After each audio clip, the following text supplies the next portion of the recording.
الشيطان اللعين الرجيم. بسم الله الرحمن الرحيم. الحمد لله رب العالمين،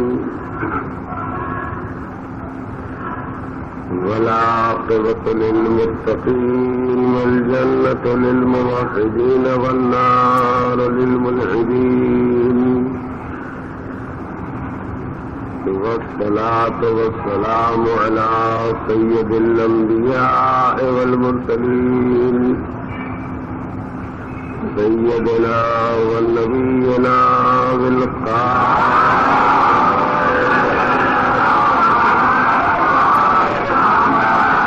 وآله الطيبين الطاهرين المعصومين، واللعنة الدائمة على قاتليهم وغاصبي حقوقهم وأعدائهم إلى يوم الدين. أما بعد، فقد قال الله تبارك وتعالى وهو أصدق القائلين: بسم الله الرحمن الرحيم. هل أتى على الإنسان حين من الدهر لم يكن شيئا مذكورا. صلوات الله.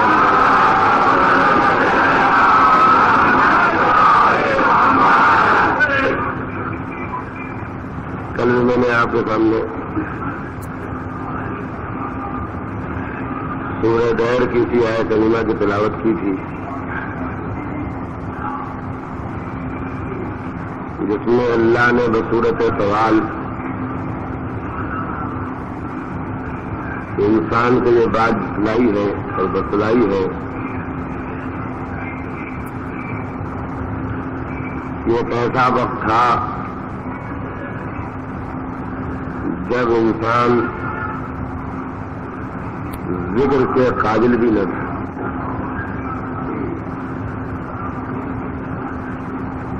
اور اس کے بعد والی آیت میں ارشاد ہوتا ہے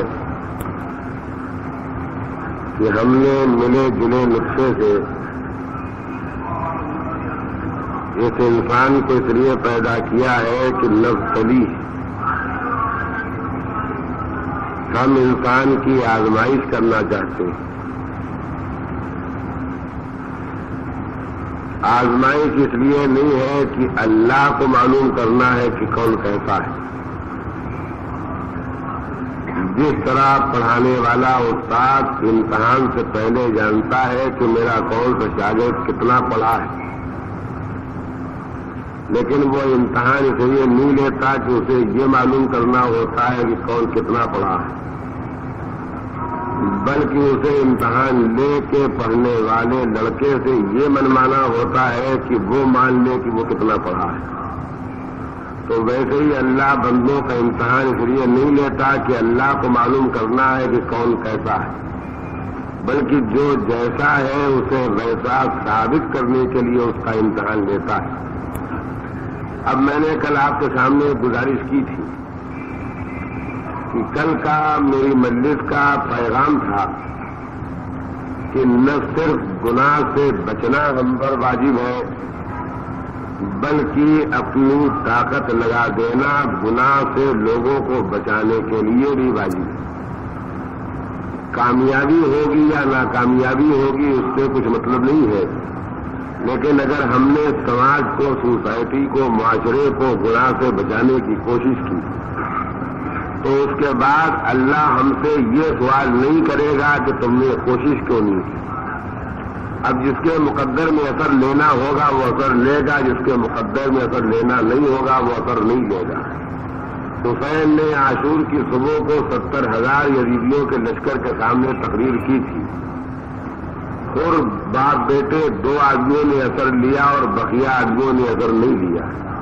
تو یہ تو حر کا مقدر تھا کہ انہوں نے اثر لیا، اور یہ لشکر یزید کی بدنصیبی تھی کہ انہوں نے اثر نہیں لیا.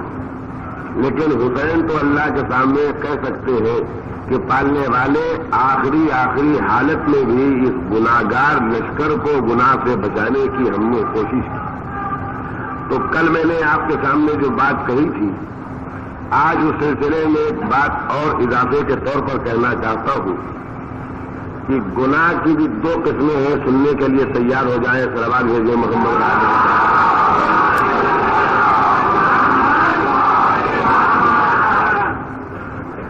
ایک ہوتا ہے ایک آدمی کا انفرادی ذاتی اکیلا گناہ، اور ایک ہوتا ہے گناہ کا پھیلانا. اسے بھی میرے بچے آسانی کے ساتھ اور نوجوان یاد رکھ سکتے ہیں کہ جیسے بیماریاں دو قسم کی ہوتی ہیں. ایک بیماری جسے ہوتی ہے بس اسے ہوتی ہے، اور ایک بیماری وہ ہوتی ہے جو چھوٹ کے ذریعے دوسروں تک پہنچ جاتی ہے. تو جیسے بیماریوں کی دو قسمیں ہیں، ایک اکیلے بیمار کی بیماری اور ایک یہ کہ جو اس سے ملتا جائے وہ بیماری اس میں منتقل ہوتی جائے، ویسے ہی گناہ کی بھی دو قسمیں ہیں. ایک انسان کا ذاتی گناہ ہوتا ہے جو اس کی ذات تک محدود رہتا ہے، اور ایک گناہ ہوتا ہے جو گناہ کرنے والے کی وجہ سے دوسروں میں منتقل ہوتا ہے اور پھیلتا جاتا ہے. تو جیسے چھوٹ کی انفیکشن کی بیماری ہوتی ہے، ویسے ہی گناہ میں بھی تعدیہ ہوتا ہے اور متعدی گناہ ہوتے ہیں. میں آپ کے سامنے ایک مثال دینا چاہتا ہوں. سورہ انفال پڑھیں آپ تو اس میں آپ کو یہ تذکرہ ملے گا کہ پروردگار عالم نے میدان جہاد سے جو آدمی بھاگ جائے، توجہ کے ساتھ سنیں، میدان جہاد سے جو آدمی بھاگ جائے، اللہ نے سورہ انفال میں ایسے بھاگ جانے والے شخص کے لیے دو لفظیں کہی ہیں. ایک یہ کہ وہ شخص ایسا ہے کہ مغضوب علیہ ہے، اس پر اللہ کا غضب نازل ہے، اور دوسرا فقرہ یہ ہے کہ وہ دوزخی ہے. تو پالنے والے بے نمازی ہونا ایک گناہ ہے، لیکن تم نے یہ نہیں کہا کہ جو بے نمازی ہے وہ دوزخی ہے. پالنے والے بے روزہ دار ہونا ایک گناہ ہے، لیکن تم نے یہ نہیں کہا کہ جو بے روزہ دار ہے وہ دوزخی ہے. لیکن یہ تو کیوں کہتا ہے کہ جو میدان جہاد سے بھاگ جائے وہ مغضوب علیہم بھی ہے اور وہ دوزخی بھی ہے؟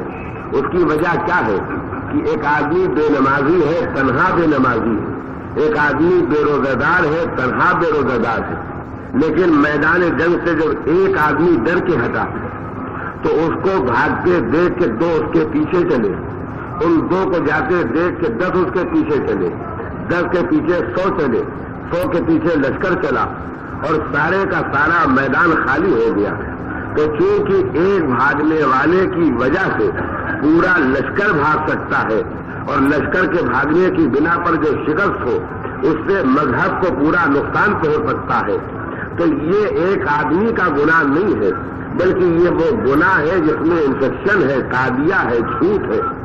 تو اب میں آپ کے سامنے ایک لفظ کہنا چاہتا ہوں کہ جیسے گناہوں کی دو قسمیں ہیں، ایک پرائیویٹ نجی انفرادی گناہ، ایک دوسروں میں پھیلا دینے والا گناہ، تو ویسے ہی عذاب کی بھی دو قسمیں ہیں. ایک وہ ہے جو ایک آدمی پر تنہا عذاب آتا ہے، اور ایک عذاب وہ ہے جو سیلاب بن کر کے سب پر آتا ہے. میں کل کے بیان سے پھر اتنا ہی یاد دلاؤں گا کہ یہ آندھرا میں آنے والا طوفان یا ریلوے ایکسیڈنٹ نہیں ہے، یہ ایک اس بات کی طرف وارننگ ہے، تنبیہ ہے، متوجہ کرنا ہے کہ تم اگر گناہ کو سماج میں پھیلاتے جاؤ گے تو یاد رکھو کہ ایک ساتھ عذاب کی رو میں بہ کے ڈوبتے اور مرتے جاؤ گے. ایک صلوات بھیج دیں محمد.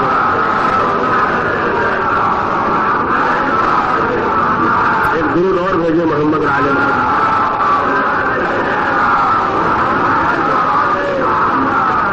ایک میں ذرا سا وقت آپ کا اور لوں گا.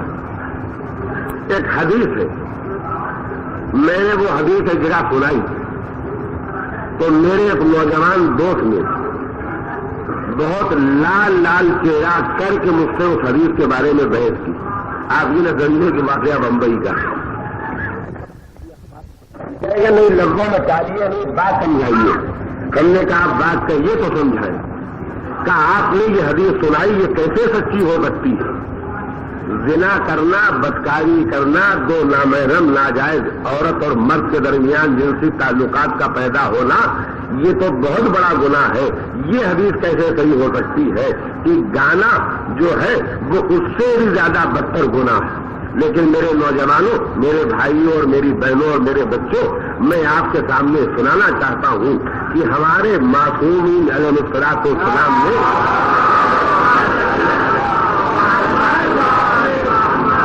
اگر یہ حدیث ارشاد فرمائی کہ الغناء اشد من الزنا، گانا زنا سے زیادہ بڑا اور شدید گناہ ہے، تو وہ اس لیے ہے کہ زنا کرنے والا، بدکاری کرنے والا اولن تو چھپ کے گناہ کرتا ہے، چھپا کے گناہ کرتا ہے، اور گناہ کرنے کے بعد بھی گناہ کو چھپانے کی کوشش کرتا ہے۔ لیکن آپ محسوس کریں، جب کوئی آدمی مسلسل گانا سنتا رہتا ہے تو اس کے دماغ میں ایسا نشہ پیدا ہو جاتا ہے، ایسی بدمستی پیدا ہو جاتی ہے، ایسی بے ہوشی پیدا ہو جاتی ہے، نماز کا وقت نکل جاتا ہے، احساس نہیں ہوتا، نوکری پر جانے کا ٹائم ہو جاتا ہے، احساس نہیں ہوتا، بیوی اور بیمار بچے کے لیے دوا لینے کا خیال نماز سے نکل جاتا ہے۔ تو معلوم یہ ہوا کہ غنا وہ شراب ہے، گانا وہ شراب ہے جو آدمی کو اتنا بدمست کر دیتی ہے کہ اس سے درجنوں واجبات چھوٹ جاتے ہیں اور بیسوں گناہ کر بیٹھتا ہے۔ تو زنا بہت بڑا گناہ ہو کے بھی ایک گناہ ہے، اور غنا وہ گناہ ہے جو گناہوں کو پھیلاتا چلا جاتا ہے۔ تو بڑی سی بڑی بیماری بھی ایک بیماری جب تک ہوتی ہے ہلکی قرار پاتی ہے، مگر جب وبا بن کر کے شہر میں پھیل جاتی ہے تو بہت بڑی بیماری بن جاتی ہے۔ میں آپ کے سامنے کل کا فقرہ یاد دلاؤں گا کہ رحمان کا مشن تو کبھی چالو ہوتا ہے، کبھی بند ہو جاتا ہے، لیکن شیطان کا مشن چالو رہتا ہے، وہ بند نہیں ہوتا۔ کبھی کبھی تو ایسا تھا کہ ریڈیو ہی تک بات رہ گئی تھی، اب جب سے ٹیلی ویژن نکل آیا ہے تب سے تو اور اس کا مشن تیز ہو گیا۔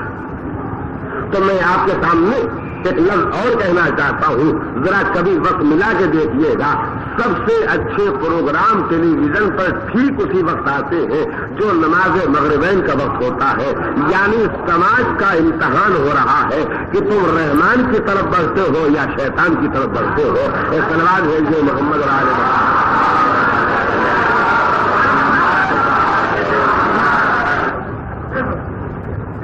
اب ایک تیسری بات مجھے کہنا ہے اور اسے بھی آپ سنیں کہ پرائیویٹ، نجی، انفرادی، ذاتی گناہ بڑے سے بڑا ہو کے بھی چھوٹا ہے اس گناہ کے مقابلے میں جو سماج میں سوسائٹی میں، معاشرے میں پھیلتا جائے۔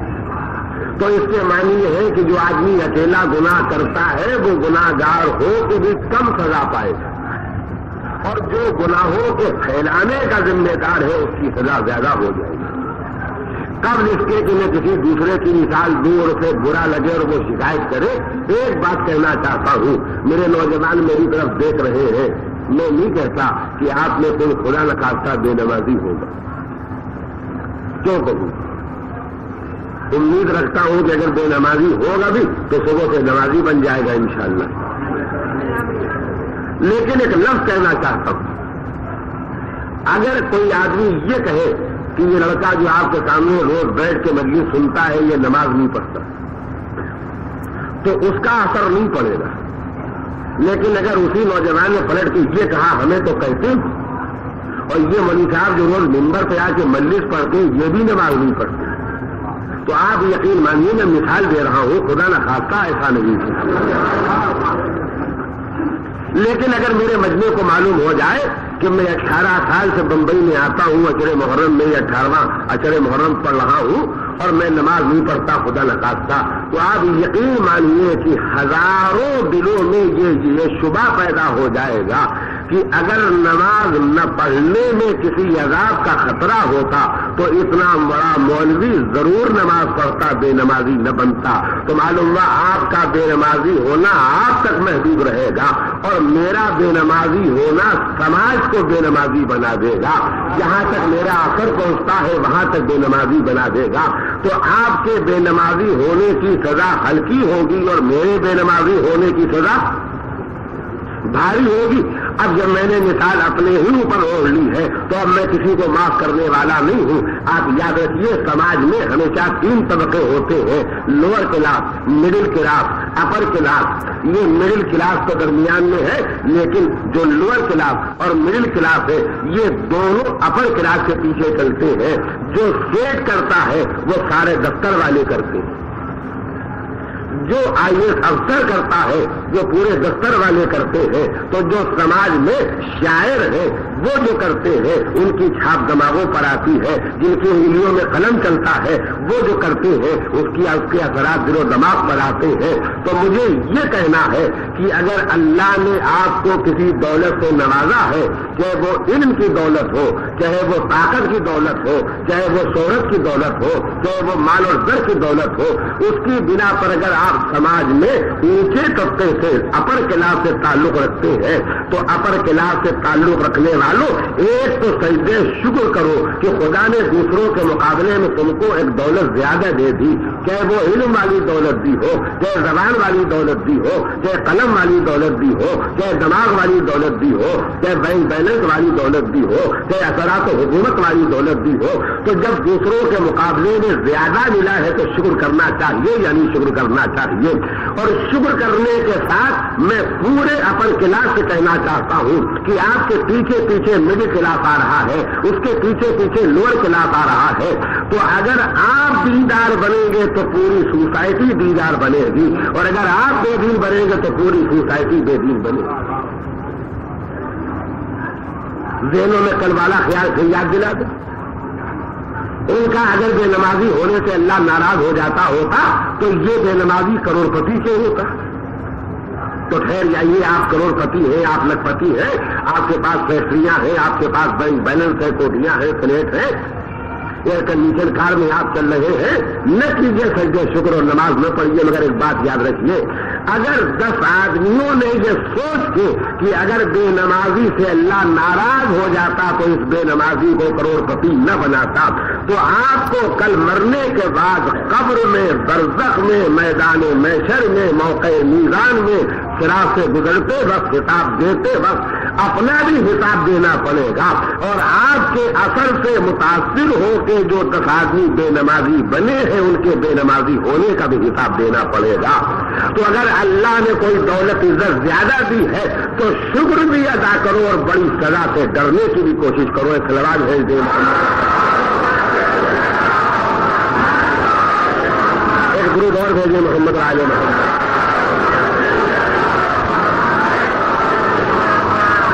تو میں بیان کو ذرا پھر ابتدا کی طرف واپس لے جاؤں تاکہ سلسلے کلام میرے کے بعد باقی رہے کہ نہ تھا انسان اور پیدا ہوا, نہ تھا انسان اور پیدا ہوا. تو کل کا فکر آپ بھولے نہیں ہوں گے کہ میں نے کہا تھا کہ جب نہ تھا اور پیدا ہوا تو دونوں باتیں دہرائی جائیں گی کہ نہیں رہے گا اور پھر پیدا ہوگا.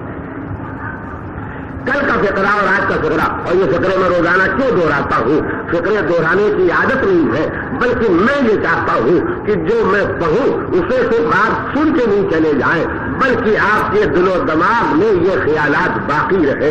یہ باقی رہیں گے تو آپ کو بھی فائدہ پہنچے گا, اور یہ باقی رہیں گے تو مجھے بھی فائدہ پہنچے گا.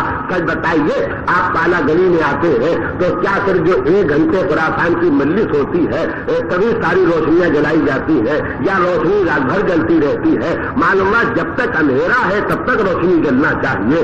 تو جب تک زندگی میں اندھیرے کے آنے کا امکان ہے تب تک روشنی دینے والے خیالات کو باقی رہنا چاہیے. فکرے اسی لیے دہراتا ہوں, باتیں اسی لیے دہراتا ہوں, باتیں اسی لیے مقرر سے کہتا ہوں کہ خیالات دماغ میں جم جائیں. ایک دور بھیج دے محمد علیہ.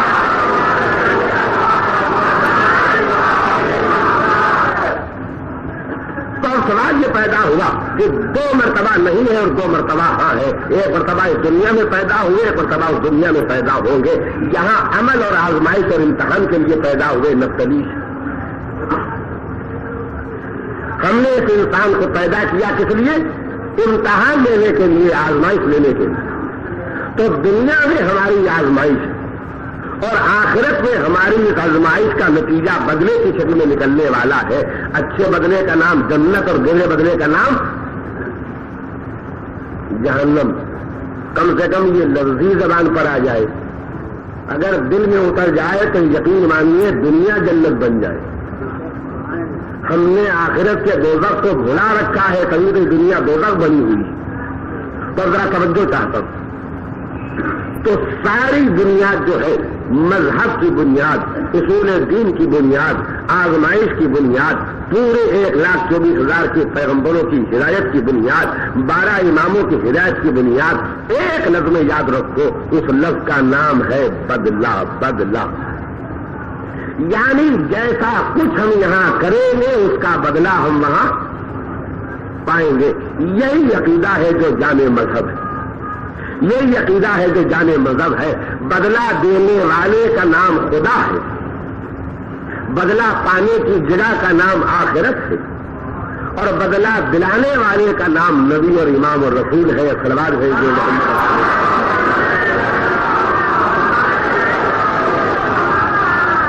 جو صلوات اور لوگوں.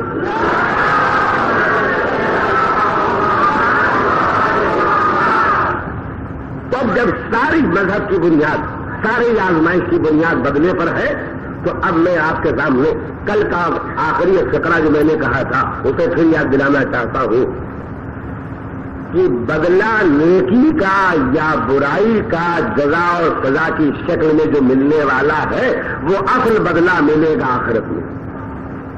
لیکن اس بدلے کا نمونہ اور سمپل, یہاں تک کل کا سبق یاد ہے کہ نہیں یاد ہے, تو وہ سمپل اور نمونہ اس دنیا میں آ جاتا ہے. اب یہاں تک کہہ کے مجھے یہ کہنا ہے کہ خوش نصیب ہے وہ آدمی, توجہ چاہتا ہوں, بڑی اہم بات کہنے جا رہا ہوں. خوش نصیب ہے وہ آدمی جو نمونے کو دیکھ کے متوجہ ہو جائے کہ یہ کاہے کا نمونہ ہے, اور بد نصیب ہے وہ آدمی جس کے سامنے نمونے آتے جائیں اور وہ متوجہ نہ ہونے پائے. میں بات واضح نہ کر سکوں گا, ایک چھوٹا سا واقعہ سنوں. اصل جزا اور سزا اور بدلہ تو آخر میں ملنے والا ہے, لیکن نمونہ اس دنیا میں مل جاتا ہے. نمونے کی بہت سی شکلیں ہیں, ان شکلوں میں سے ایک شکل ہے جوابی عمل. ابھی شاید میرے بچوں کو جوابی عمل سمجھنے میں دقت پیدا ہو رہی ہو, تو میں وضاحت کر دوں کہ جیسی خطا ہم کرتے ہیں, یعنی جیسی چوٹ ہم دوسرے کو لگاتے ہیں, ویسے ہی چوٹ کبھی ہم کو لگ جاتی ہے. تو ویسے ہی چوٹ جب ہم کو لگ جاتی ہے تو یہ جوابی عمل ہے, اور یہ نمونہ ہے کہ جیسا یہاں کرو گے ویسا وہاں پاؤ. میں سلسلے میں آپ کے مزاج میں ذرا جوش ملائے آل محمد علیہ الصلوۃ والسلام پیدا کرنے کے لیے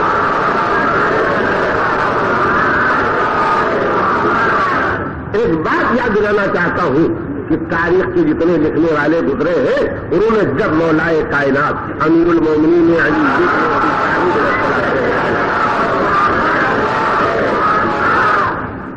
کی لڑائی اور جہاد کی تاریخ لکھی ہے, نوجوانوں اور میرے بھائیوں میری بہنوں توجہ کے ساتھ سنو, تو علی کی تاریخ کے لکھنے والے اس بات پر متفق ہیں کہ علی اس لڑنے والے کا نام ہے جس نے زندگی میں دشمن پر جب تلوار چلائی تو ایک مرتبہ چلائی, دوہرا کے نہیں چلائی. اس فقرے کو پھر سے سنیے. یعنی دنیا میں تلواریں دوہرائی گئی ہوگی, مگر صاحب ذوالفقار نے تلوار کبھی اور دوہراتے بھی کیوں. جس تلوار کی ایک گہری دھار ہے وہ دوہرائی جائے, جو دودھاری تلوار ہے وہ کیوں دوہرائی جائے. نہیں, اصل بات جو میں نے کہنا چاہیے وہ کبھی کہی نہیں ہے, متوجہ ہے آپ تو سنیے. تاریخ یہ لکھتی ہے کہ اگر علی نے کسی دشمن کے سر پر تلوار لگائی تو ایک ہی بار میں وہ کمر تک کاٹتی چلی ہے, اور اگر علی نے کسی دشمن کے کمر پر تلوار لگائی تو ایک طرف سے اس طرف گزر کے جسم کے 2 ٹکڑے تھے. کبھی علی کو دوہرا کے دشمن پر 2 مرتبہ وار لگانا نہیں. مولائے کائنات امیر المومنین علی ابن ابی طالب علیہ السلام کی پوری زندگی میں ایک واقعہ ملتا ہے جہاں تلوار آپ نے دوہرائی ہے, اور وہ کہاں دوہرائی ہے؟ وہ جنگ خندق میں دوہرائی ہے. کہ عمرو ابن عبد غد سے باپ کی لڑائی ہوئی ہے تو پہلے آپ نے اس کے پیروں پر وار کیا ہے کہ پیر جب اس کے کٹ گئے ہیں اور وہ گرا، تب آپ اس کے سینے پر بیٹھ کے اس کا سر قلم کرنا چاہتے تھے، اور جب اس نے آپ کی طرف لعاب دہن پھینکا تھوکا تو آپ غصے کو ضبط کرنے کے لیے اتر آئے کہ میں اللہ کی خوشنودی کے لیے لڑ رہا ہوں، نفس کی اس کے غصے کو مٹانے کے لیے اس کا سر قلم نہیں کروں گا۔ تو ایک تلوار تو چلائی اس کے پیر کاٹنے کے لیے اور دوسری تلوار چلائی اس کا سر کاٹنے کے لیے۔ پوری تاریخ جہاد علی ابن ابی طالب علیہ السلام میں یہ ایک موقع کیوں آتا ہے؟ عزیزو یاد رکھنا، جان مذہب ہے بدلے کا اصول کہ جیسا کرو گے ویسا پاؤ گے، اور اس دنیا میں بدلے کا نمونہ سامنے آتا ہے، اصلی بدلہ تو وہاں ملنے والا ہے۔ اور اس بدلے کے نمونے کے سلسلے کی ایک مثال میں نے آپ کے سامنے رکھی ہے، جوابی عمل، کہ جیسی چوٹ دوسرے کو پہنچاؤ گے ویسی چوٹ تمہیں بھی لگے گی، اس کا مقصد ہے جوابی عمل۔ تو مجھے بھی حیرانی تھی پڑھ کر کے کہ مولا کائنات نے یہ عمرو ابن عبد غد پر 2 مرتبہ تلوار کیوں چلائی، مگر جب میں نے تاریخ پڑھی تو یہ پڑھا کہ جس گھوڑے پر وہ بیٹھ کے آیا تھا حضور سرور کائنات جناب محمد مصطفیٰ صلی اللہ علیہ وسلم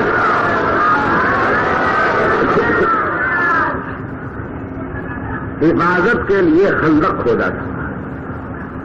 دشمن کا لشکر خندق کے اس پار تھا، اسلام کا لشکر خندق کے اس پار تھا۔ عمرو جس گھوڑے پر بیٹھ کے آیا تھا اس گھوڑے کو اس نے ایڑ لگائی تو گھوڑا اتنی طاقت سے اچھلا کہ خندق کے اس کنارے سے میں سوار کے اچھل کے اس کنارے پہ آ گیا۔ اور جب مولا کائنات اس کے سامنے آئے اور ان سے باتیں ہونے لگی کہ تم کون ہو، کس کے بیٹے ہو اور کیا ہے، تو آپ نے کہا کہ میں نے سنا ہے 3 باتوں میں جب تو ایک بات گوارا کرتا ہے تو آپ نے پہلی بات کہی مسلمان ہو جا، دوسری بات کہی پلٹ جا، اور تیسری بات یہ کہی کہ تو میں پیدل ہوں تو بھی پیدل ہو جا۔ مجھے جنگ خندق نہیں سنانا ہے، جوابی عمل بدلنے کا ایک نمونہ ہوتا ہے، توجہ کے ساتھ سنیے۔ تو جب عمرو ابن عبد غد اپنے گھوڑے سے اترا تو اس نے جوش میں آ کے تلوار سے اپنے گھوڑے کے پیر کاٹ دیے۔ ذرا سچ بتائیے، یہ کوئی بہادری ہے، یہ کوئی انصاف ہے، یہ کوئی آدمیت ہے؟ جو اپنی پیٹھ پر لاش کے انہی پیروں سے خندق کھدا کے تمہیں اس پار لایا تھا، تم نے اس وفادار کے ساتھ غداری کی کہ اس کے پیر کاٹ دیے۔ تو مولا کائنات نے کہا کہ میں نے زندگی میں ہر آدمی کو ایک تلوار سے قتل کیا ہے، لیکن اب تیرے پیر اس لیے کاٹوں گا تاکہ علی والی قوم پہچان لے کہ جوابی عمل بدلے کی شکل میں آتا ہے۔ تم نے وفادار کے پیر کاٹے تھے، تمہارے پیر بھی کاٹے۔ سلام بھیجیے محمد۔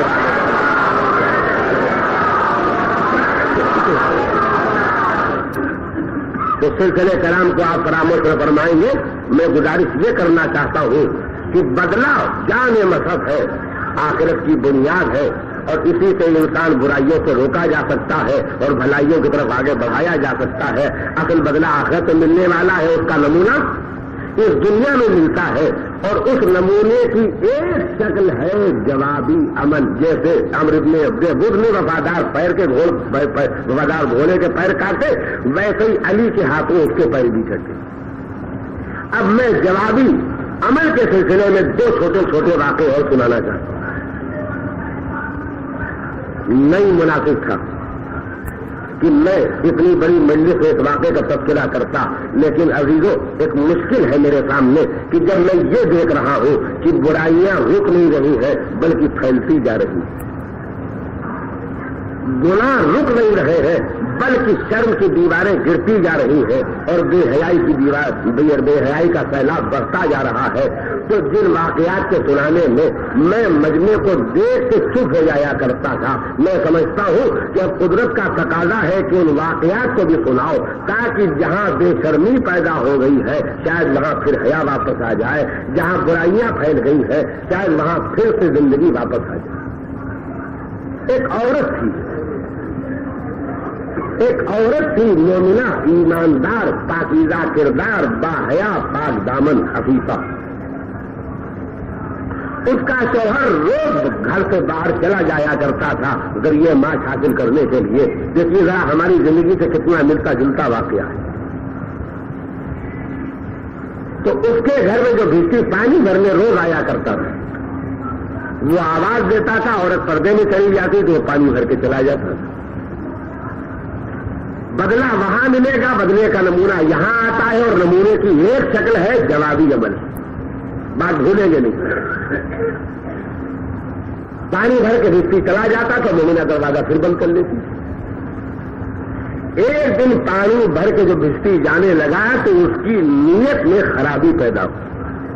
میں سمجھتا ہوں کہ اس کے آگے کہنے کی ضرورت نہیں ہے، ہر سمجھدار بچہ بھی سمجھ گیا ہوگا. اور اس نے بڑھ کے اس عورت کے ہاتھ کو پکڑ کے کھینچنا چاہا.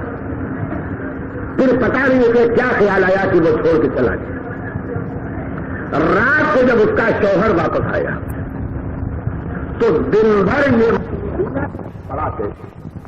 ذرا کس زمانے کا واقعہ سنا رہا ہوں، اس زمانے کا واقعہ سنا رہا ہوں جہاں غیر مرد کا ہاتھ غیر عورت پر پڑ جائے تو عورت دن بھر رنجیدہ رہے. اور آج اس زمانے میں سنا رہا ہوں جب عورتوں کو اس بات کا احساس نہیں رہ گیا ہے کہ ہمارا جسم غیر مردوں سے مل جاتا ہے یا آپ کہیں گے کیسے باتیں مل جاتی ہے.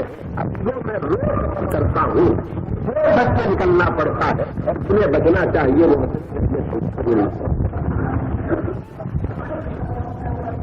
تو کیا یہ زمانہ ایسا ہے کہ زمانے کو بہ جانے دیا جائے؟ بہ جائے زمانہ، سیلاب میں گناہوں کے بہ جائے، لیکن کم سے کم کل میں تو خدا کے سامنے کہہ سکوں گا کہ پالنے والے تو نے میری زبان میں جتنی طاقت کی، میں نے بہنے والے کو نکالنے کی کوشش کی. اب نکلنے والے نکل آئے تو مقدر والے تو نہیں نکلے تو ان کی بدنصیبی تھی، میری ذمہ داری تو نہیں. دن بھر رنجیدہ رہے. اور جب رات کو شوہر واپس آیا تو اس نے شوہر سے پوچھا کہ یہ بتاؤ کہ تم نے آج کوئی گناہ کیا؟ تم نے کوئی آج گناہ کیا؟ کیا تم نے کبھی ایسا سوال نہیں کیا، آج ایسا سوال کیوں کر رہی ہے؟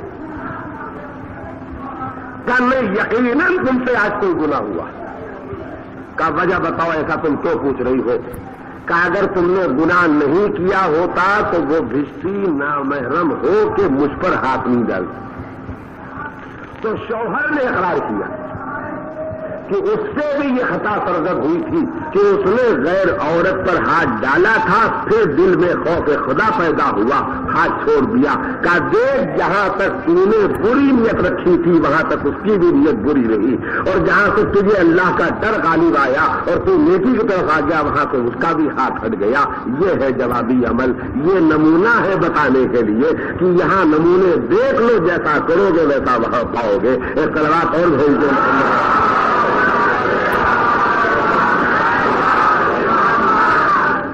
اور اسی جوابی عمل کے سلسلے میں مجھے کتابوں میں ایک واقعہ اور ملتا ہے، اسے بھی سناؤں گا تاکہ اگر یہ خیالات دماغ میں راسخ ہو جائیں گے تو میں سمجھتا ہوں کہ یقیناً سماج میں کچھ نہ کچھ پاکیزگی ضرور پیدا ہو جائے گی. پہلے دماغ میں خیال جمتا ہے، جب خیال جم جاتا ہے تو اس کا دل پر اثر پڑتا ہے، جب دل پر اثر پڑتا ہے تب آدمی سوچ کے اپنے میں تبدیلی لانے کی کوشش کرتا ہے.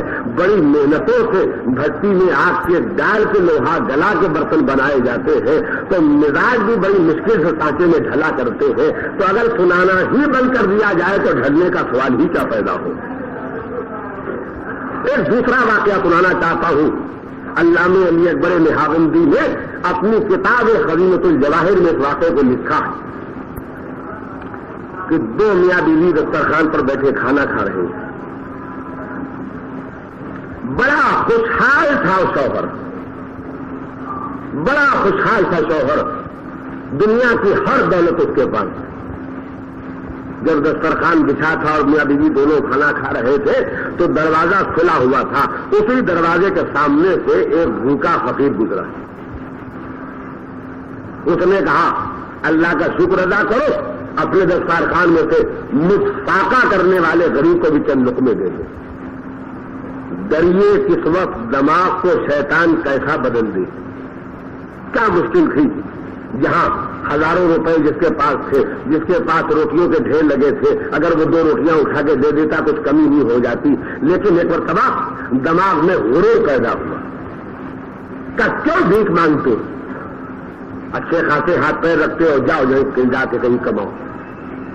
قرآن مجید میں اسی لیے حکم دیا گیا ہے کہ سائل کو جھڑکو نہیں دینا ہے تو نہ دو، اس کا سوال نہ پورا کرو، لیکن جھڑکو نہیں. ایسا نہ ہو کہ جھڑکنا اس کو ناگوار ہو جائے جو تمہیں دے رہا ہے. سلام ہے یہ محمد علیہ.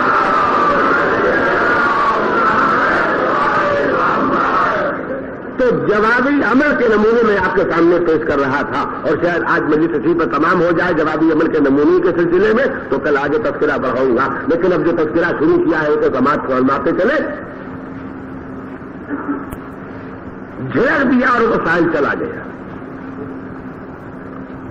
اور اس کے بعد کچھ دن کے بعد اس کے یہاں ہر کاروبار میں نقصان شروع ہوا، گھاٹا شروع ہوا، یہاں تک کہ یہ دیوالیہ ہو گیا. اور اتنا دیوالیہ ہو گیا کہ گھر بک گیا، جائیداد بک گئی، روٹیوں کو محتاج ہو گیا، اور بیوی جو تھی اسے طلاق ہو گئی.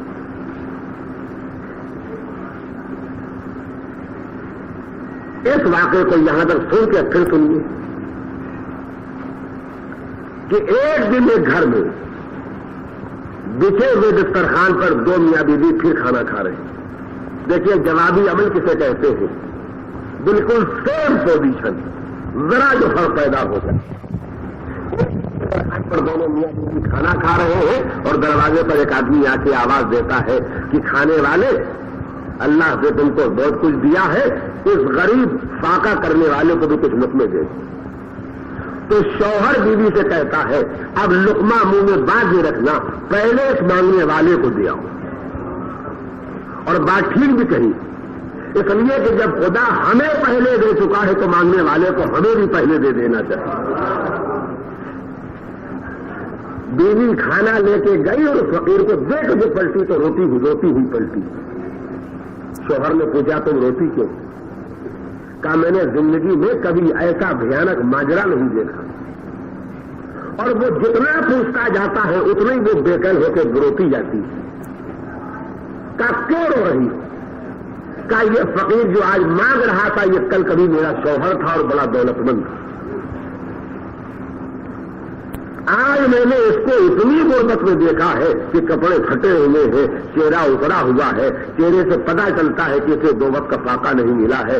تو جب وہ رو کے واقعہ بیان کر سکی تو کہا میں تجھے بتاتا ہوں کہ کبھی جب یہ تیرا شوہر تھا اور تو اس کی بیوی تھی اور اس کے دروازے پر ایک سائل مانگنے آیا تھا اور اس نے جھلک دیا تھا، وہ سائل میں ہوں.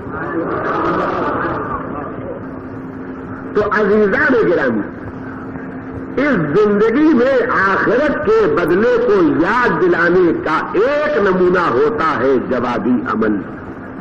کل میں آپ کے سامنے تفصیل کے ساتھ پیش کروں گا.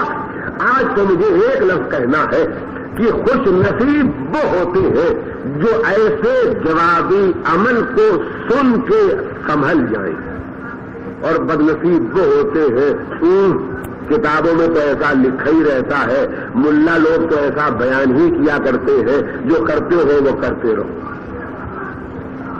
آپ جانتے ہیں یہ آواز کس کی؟ یہ آواز جس آدمی کے گینسٹر زبان سے آپ سن رہے ہیں اس کی آواز نہیں ہے، بلکہ یہ شیطان کا ڈالا ہوا خیال ہے کہ جو کر رہے ہو وہ کرتے رہو.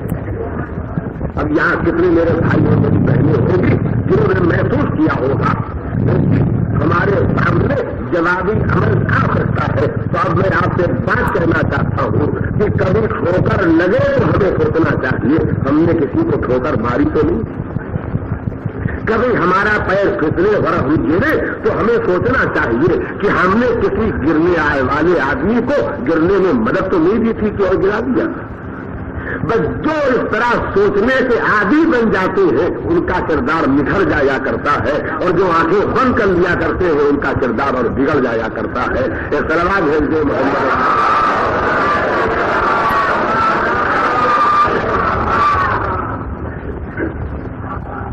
خاص طور سے عزیزوں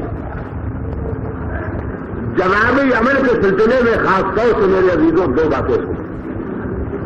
کبھی جوابی عمل بہت جلدی ہو جاتا ہے اور کبھی بہت دیر میں ہوتا ہے. یہ نہیں سوچنا چاہیے کہ ہم سے فلاں غلطی، ہم سے فلاں گناہ ہوا تھا، ہم نے فلاں آدمی کے دل کو ٹھیس پہنچائی تھی، فلاں آدمی کو ٹھوکر ماری تھی، لیکن ہمارا کچھ نہیں بگڑا۔ میں ڈرو ممکن ہے اللہ کی طرف سے مہلت دی گئی ہو اور وہ وقت قریب آ رہا ہو جب ٹھوکر کا جواب ٹھوکر سے ملنے والا۔ میں اس سلسلے میں آپ کو واقعہ یاد دلاؤں گا کہ امام حسین علیہ السلام کی شہادت کے بعد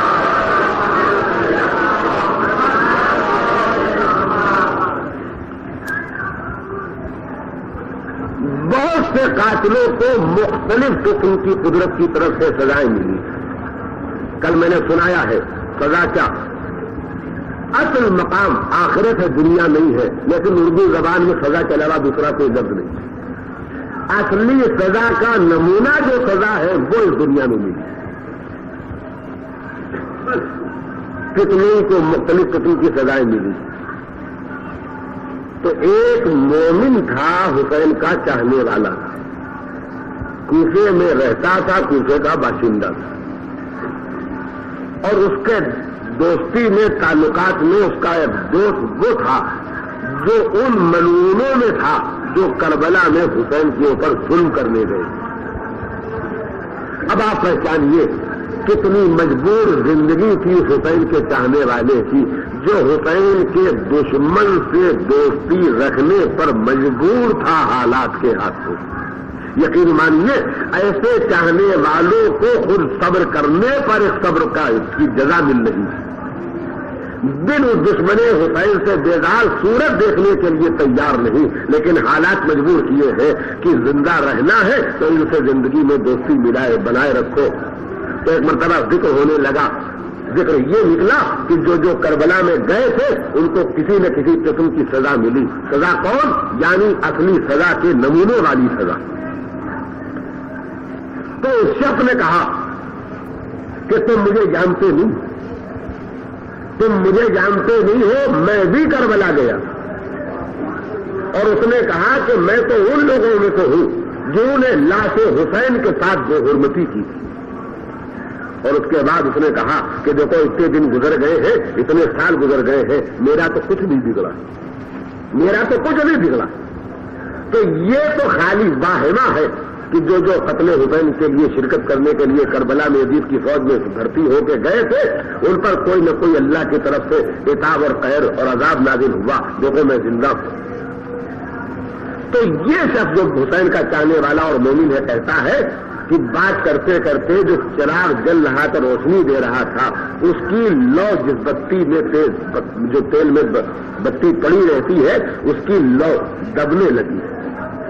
تو اس آدمی نے یہ چاہا کہ اپنی انگلی تیل میں ڈال کے اس بتی کو کپڑے کی بڑھا دے تاکہ لو تیز ہو جائے۔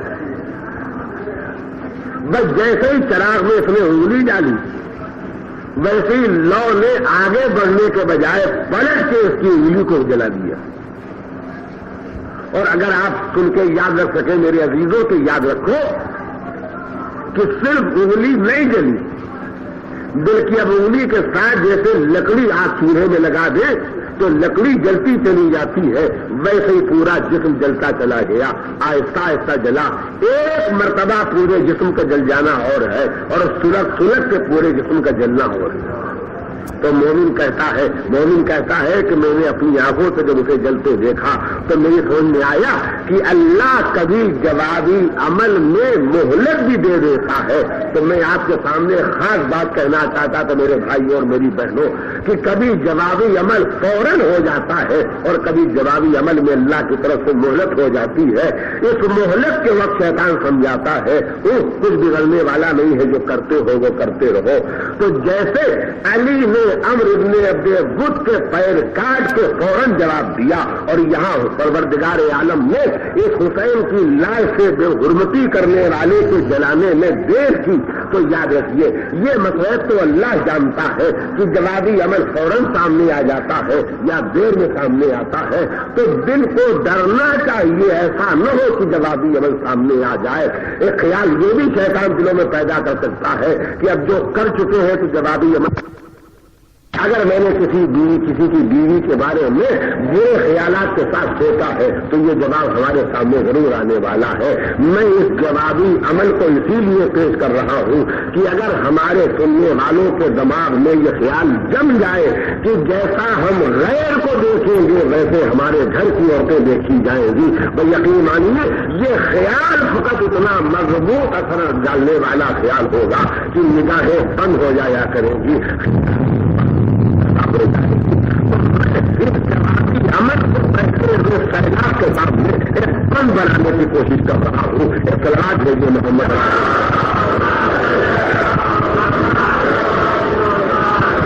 بس بری نگاہ برے خیال سے جب ہم نے کسی کو دیکھا، خدا نخواستہ کچھ کر گزرنا تو بڑی بات ہے، لیکن اگر ہم نے بری نگاہ سے کسی کو دیکھا تو اس کا جوابی عمل ہم کو ملنے ہی والا ہے.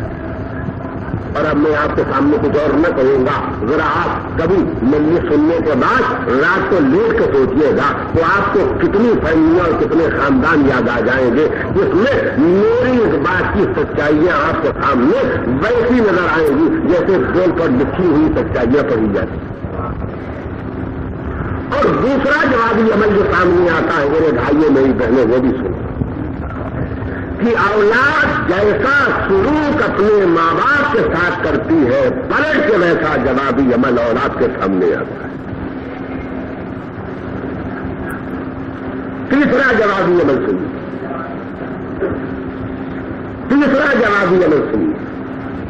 اگر آدمی کبھی کسی غریب آدمی کو ذلیل کر دیتا ہے تو کوئی بڑا اسے ضرور ذلیل کرتا ہے.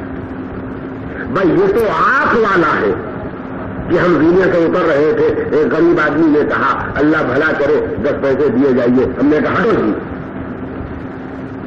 اور اس کے بعد ہم جب سیٹ صاحب کے کیبری میں پہنچے تنظیم المقادیر پر چندہ لینے کے لیے تو ان کا اس وقت ہوتا تو نہیں ہے، ہٹو جی. تو اگر میں نے محسوس کر لیا کہ ہم نے ایک آدمی کو جھڑکا تھا لہذا ہم جھڑکے گئے تو آپ یقین مانیے یہ خوش نصیبی ہے اگر اسے ہم محسوس کریں. تو میں نے 2 باتیں سنائی ہے کہ اگر بری نگاہ برے خیال سے دیکھا ہے تو اس کا جوابی عمل ضرور سامنے آئے گا. اور دوسری بات میں نے کہی ہے کہ اگر اولاد نے ماں باپ کے ساتھ برا سلوک کیا ہے تو وہ برا سلوک اس کے سامنے آنے والا ہے. اور تیسری بات میں نے کہی ہے کہ اگر ہم نے کسی مجبور غریب کی توہین اور بے عزتی کی ہے تو یقین مانیے وہ بے عزتی ہمارے سامنے آنے والی ہے. اور میں تقریر کو ایک سیکنڈ روک کے خاص طور سے اپنے بھائیوں سے زیادہ اپنی بہنوں سے کہنا چاہوں گا کہ آپ کی یہ غلطی زیادہ ہو جاتی ہے کہ آپ غریبوں کو جھلک دیا کرتی ہے. تو ڈریے اس وقت سے کہ جب خدا قہار کبھی ہم کو آپ کو جھلک دے. اور ایک چوتھی چیز سناؤں گا، باتیں اور بھی تو 3 چیزیں سنا چکا. ایک چوتھی چیز اور سنیے جہاں جوابی عمل ضرور سامنے آتا ہے. جو حسین کا مخالف بنتا ہے اس کے سامنے بھی رسوائی کی شکل میں، ذلت کی شکل میں، تباہی کی شکل میں ضرور جوابی عمل سامنے آتا ہے. ایک صلوات بھیج دے محمد.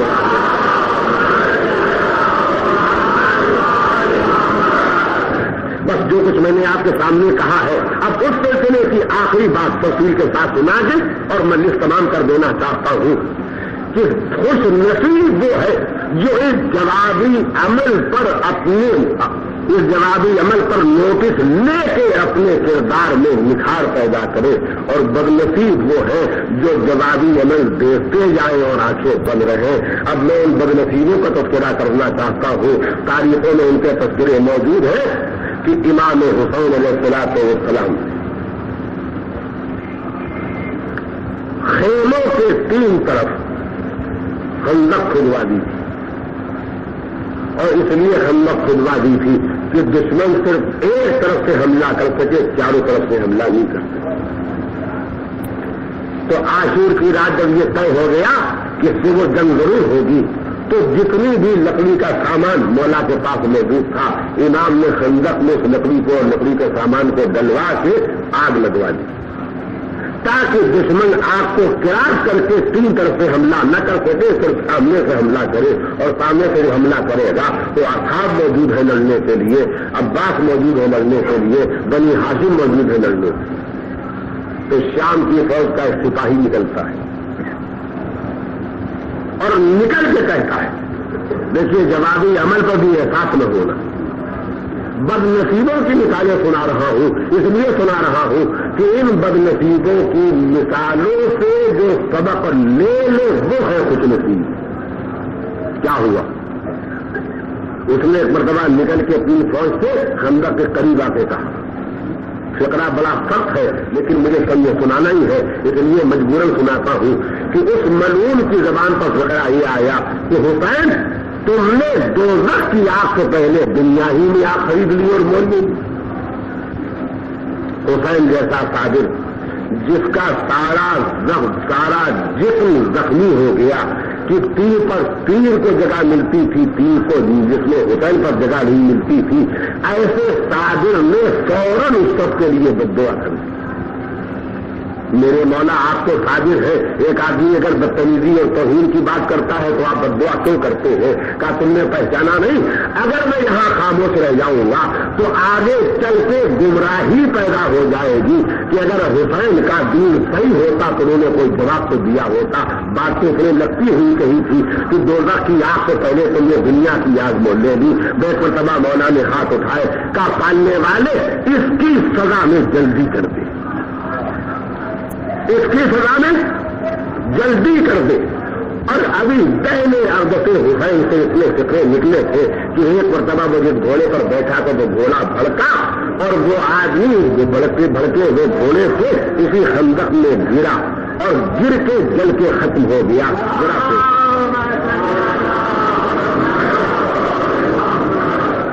یہ بیچارہ اکیلا سلوات پڑ رہا تھا مل کو.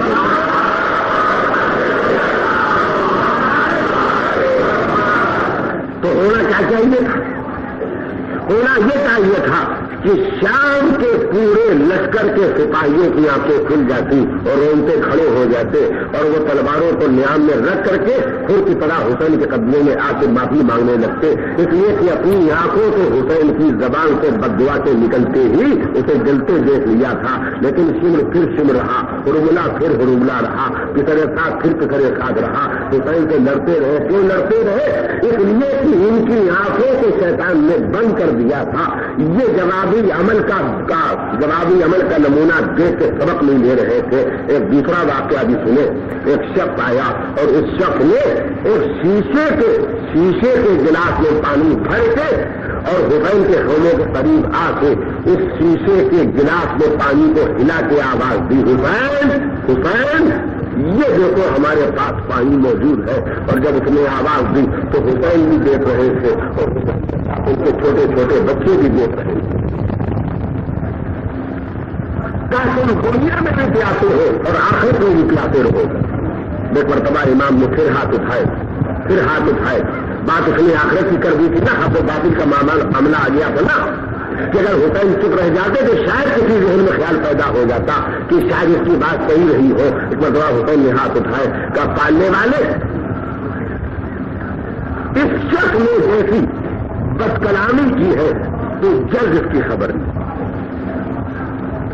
اس کے بعد فوراً اثر یہ پیدا ہوا کہ وہ گھوڑے سے گرا اور وہ گرنے کے بعد اس آگ کے خندق میں آیا. بات اس کے ساتھیوں نے اسے نکال لیا مگر وہ کہتا تھا کہ ہائے پیاس مارے ڈالتی. تو ذرا فکرہ سنیے. فرات سے لوگ جا کے مشکوں میں پانی بھر کے لاتے تھے اور پوری مشکا منہ کے سامنے کھول دیتے تھے. کتنا پانی تھا جو اس پر ڈالا گیا اور کتنا پانی تھا جو وہ پی سکتا تھا پیا. لیکن یہ پیاس مارے ڈالتی ہے. یہ کہتا ہوا مر گیا. کیوں مر گیا؟ اس لیے مر گیا کہ دنیا کے سامنے نمونہ آ جائے کہ بدلے پر بنیاد مذہب ہے اور بدلے کا نمونہ یہاں دیکھ لو اور اصلی بدلہ وہاں ملنے والا ہے. لیکن بدنصیب تھی وہ قوم جس نے سبق نہیں لیا. اور کیسا سبق نہیں لیا؟ ایک جل گیا اور سبق نہیں لیا. ایک ہائے پیاس کہہ کے مر گیا اور سبق نہ لیا. بلکہ سبق نہ ملنے کی حد یہ ہے کہ جب چھوٹے چھوٹے بچے بہت پیاسے ہوئے تو امام امام حسین علیہ السلام نے یہ کہلایا جناب عباس سے کہ جاؤ اور جا کے شام کے لشکر سے یہ کہو کہ ہم کو پانی مت دو، ہمارے خیمے میں جو بڑے ہیں ان کو پانی مت دو، لیکن ان چھوٹے چھوٹے بچوں کو پانی تو دو۔ لیکن جہاں شیطان آنکھیں بند کر دیتا ہے اور نمونے سامنے آتے ہیں اور آدمی سبق نہیں دیتا ہے، اس کا نمونہ ہے یزید کا لشکر کہ ایک مرتبہ آوازیں بلند ہوئی، عباس جاؤ اور حسین سے کہو گے یہ بچے پیاسے مر سکتے ہیں مگر جب تک بیعت نہ کرو گے ہم پانی نہ دیں۔ اور انہوں نے پانی نہ دیا، یہاں تک کہ بچے اپنے عاشور تک پیاسے رہے،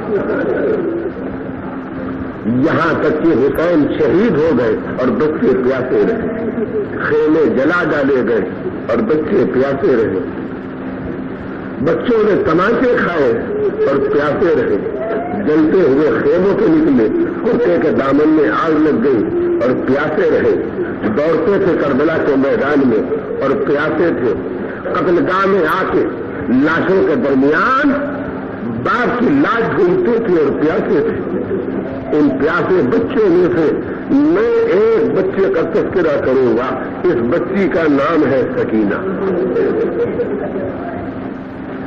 جب خیمے جلائے گئے تو سکینہ خیمے سے باہر نکلی اور میری بہنوں، میرے بھائیوں، میرے پیارے بچوں، سننے سے پہلے اپنی اپنی نگاہ کے سامنے ایک 4 برس کی چھوٹی بچی سامنے رکھو اور اسے عالم تصور میں رکھ کے سوچو کہ میں کیا سنانا چاہتا ہوں۔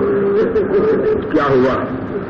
جلتے خیمے سے سکینہ نکلی، چھوٹا سا قد، کان زخمی، چہرے پر تماچے کا نشان، کرتا تھوڑا جلا ہوا، اور یہ ننھی بچی کربلا کے میدان میں دوڑ رہی ہے اور دوڑ دوڑ کے پکارتی ہے بابا، وہ سینے پر سلانے والے بابا، کہاں ہو بابا؟ ظالم ہمیں تماچے مار رہے ہیں، بابا تم نے جو گندے پہنائے تھے وہ اس طرح اتارے ہوئے ہیں کہ ہماری کان کی دو سکون سے بچ رہا۔ اور جب باپ کی آواز نہیں آئی تو مرتبہ بچی نے آواز دی، چچا، کاندھے پر بٹھا کے پہلانے والے چچا، یہ سکینہ تمہاری لاڈلی سکینہ ظالموں کے تماچے کھا رہی ہے، جو میرے شیر چچا اپنی بھتیجی کی مدد کے لیے نہ ہو۔ اور جب چچا کی بھی آواز نہیں آئی تو ایک مرتبہ بیوی نے پلٹ کی آواز دی، بھیا علی اکبر، میں لے کے کلیجے سے لپٹا کے پیار کرنے والے بھائی، آؤ آؤ آؤ آؤ اور آ کے دیکھو تمہاری بہن کس طرح زخمی کھڑی ہے، آؤ آؤ اور آ کے دیکھو کہ کانوں سے چبکتے ہوئے نے میرے گلے سے کرتے کتنا رنگین کر دیا ہے۔ مگر نہ باپ کی آواز آئی، نہ چچا کی آواز آئی، نہ بھائی کی آواز آئی تو ایک مرتبہ جدھر منہ تھا ادھر بچی نے دوڑنا شروع کیا، دوڑتے دوڑتے قتل گاہ میں پہنچ گئی، وہاں جا کے جو دیکھا تو یہ دیکھا کہ لاش کے برابر لاش زمین پر ہے، لاشوں کے درمیان پہنچ کے بچے گھبرا جایا کرتے ہیں، لیکن اللہ حسین کے سینے پر سونے والی بچی نے لاشوں کے درمیان پہنچ کے ایک مرتبہ پکارنا شروع کیا، بابا اب بولو تم کہاں ہو، بابا اب آواز دو تم کہاں ہو، بابا مجھے پکارو تم کہاں ہو۔ لاشوں کے درمیان ڈھونڈتی رہی، جب نہ پا سکی، اس لیے کہ لاشوں پر سر نہیں تھے، جب نہ پا سکی نہ پہچان سکی تو ایک مرتبہ لاشوں کے درمیان تھک کے سکینہ کھڑی ہو گئی اور کھڑی ہو کے آواز دی، یہ تھکی ہوئی سکینہ بابا اب ڈھونڈنے سے مجبور ہو گئی ہے، اب تم خود پکارو کہ تم کہاں ہو تاکہ وہاں تک سکینہ آ جائے کہ جہاں لاشیں حسین تھی وہاں سے آواز آئی، الیہ الیہ یا بنیا، او میری بیٹی ادھر آ جا، ادھر آ جا۔ سکینہ گئی، سکینہ گئی، سکینہ گئی، مگر میری بہنوں خدا تمہاری بیٹیوں کو آباد رکھے، میرے بھائیوں خدا تمہارے گھروں کو سلامت رکھے، ذرا ٹھہرو۔ جب بچے دوڑ کے باپ کے پاس پہنچتے ہیں تو نکل جایا کرتے ہیں، آواز پر دوڑی ہوئی سکینہ گئی کہ جا کے میں باپ کی لاش سے نپٹ جاؤں گی، مگر باپ کی میت پر گھوڑے دوڑائے گئے تھے، آئے آئے ننھی بچی تصویر حیرت بن کے کھڑی رہ گئی، سر سے پیر تک تو بابا زخموں میں پھول ہے، لپٹوں تو کیسے لپٹوں۔ ایک مرتبہ حسین